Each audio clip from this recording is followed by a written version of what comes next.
People might make fun of you. You're like that guy that has like 10 of the same shirt, but you know, you have more time than them, so that's on them.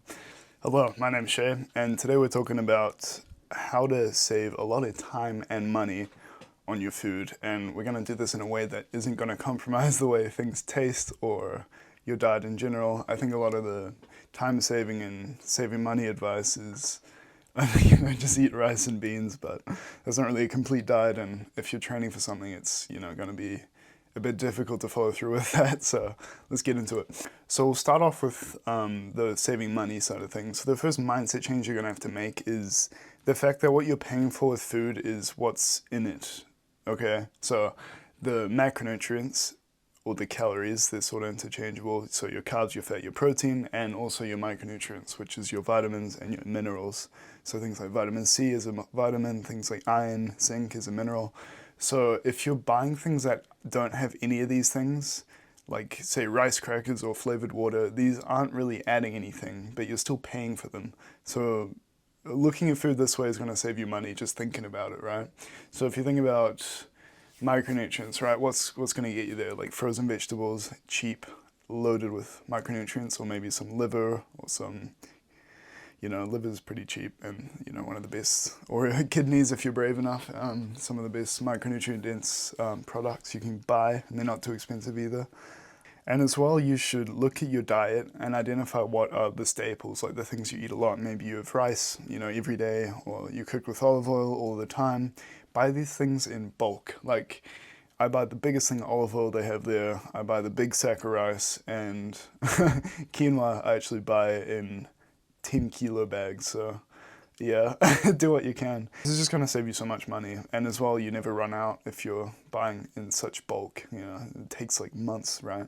So it's helpful. It also saves you a bit of time as well. But the next thing is just look at your receipt, okay? We look at we glance at the price when you're buying things, or $4, $3, whatever.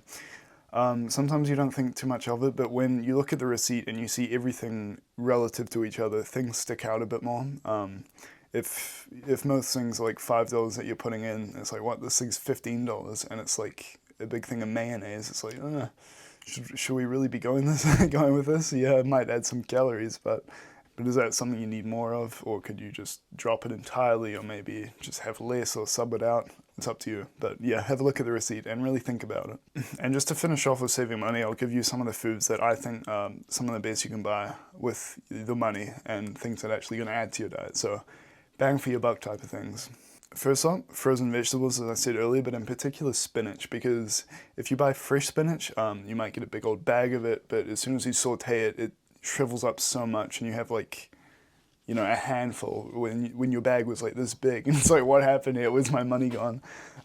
Because, water, spinach, like a lot of vegetables, is mostly water, but when you buy frozen, it's usually already somewhat cooked, and then you throw it in the microwave, and it maintains a lot more of the volume, so you're getting the same weight, but the weight holds itself when you cook it. So you're kind of getting like 5 times the value than if you buy fresh, and the micronutrient density frozen to fresh is the exact same. So that's one I recommend.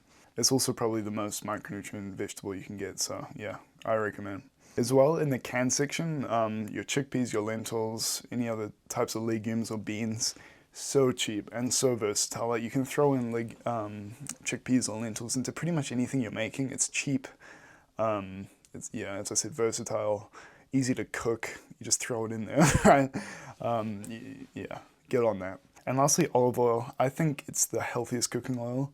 Ideally extra virgin olive oil, but you need some validity to whether or not you're actually getting the benefits of it, because some of the benefits can be lost in the storage and the processing depending on how it's made. But either way, I think olive oil is the best cooking oil you can get, and it's pretty easy to find in bulk. Get the big liter or even 2 liters if they have it, and it'll save you a lot of time. It's also a lot of calories for a low price. You might look at the bottle and think, oh, it's like, what, $15 for this? But it is so calorie dense because it's just pretty much pure fat, but healthy fat, unsaturated stuff, so get on that. So the trend there is all of these are good micronutrients or calories per price. Like olive oil is like the olive oil and other cooking oils are the cheapest calories you can buy. Frozen vegetables are some of the cheapest micronutrients you can buy. Things like canned lentils and chickpeas are getting both at a low price, so that's the way to go. So that wraps it up for some of the money saving, and let's get into the time saving. And the first thing here is you just win if you don't get sick of the same thing, because then you can cook in bulk and just put it all in the fridge, and you only have to make one big batch or something. So yeah, that's the first thing. And an interesting thing is you usually usually grow to like the things that you're eating. That's something not really anyone talks about. It's like you like your current diet because that's what you're used to eating. If it's the same thing. Like if a kid doesn't like a vegetable, it's probably just because he never ate it, right? So that's one thing. The next thing is a breakfast smoothie. If ideally you can just fast in the morning if you don't mind fasting, but if you do mind it, I think a smoothie's a way to go. Prep time is so low, you can just chug it or like just drink it. Maybe on the way to school or work or whatever if you're really pressed for time. But fasting it'll save you a lot of time. You wake up, you just hop in the shower, get dressed, and you're pretty much ready to go if you're fasting, so that's helpful too. Next up, when you're cooking, identify how much of the time is idle. Like for me, if I'm making, a rice dish, I put the rice on first because then I'm not waiting for it the whole time, right? And if something's just cooking slowly, it helps to do the cleaning up while the stuff is actually cooking, or maybe to go do something else. Maybe you have a home gym and you're like cooking in between your sets. Just fit in the idle time and find something to do with it. Another point with fasting is usually when people fast, they just have less meals. Maybe they just have a lunch and a dinner. And that saves you a lot of time because, yes, you might be eating the same amount of food, but you only have to prep 2 meals and you only have to sit down twice to eat.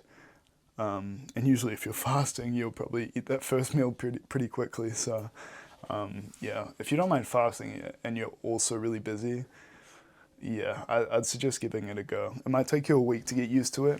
You might feel a little bit hungry the first couple of days, but trust me, you'll be alright. I won't touch on too much about meal prep because I see a lot of people talking about it, but a lot of the time they just also say how long it takes them, so I don't really know what they're doing wrong there.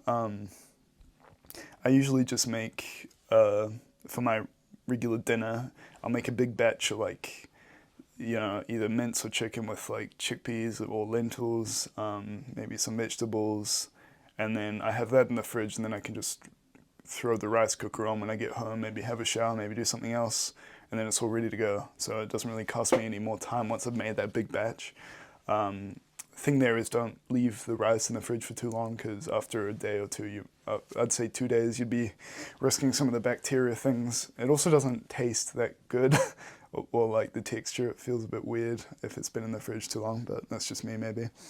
But yeah, again, if you don't mind eating the same thing, just do it. You'll save a lot of time.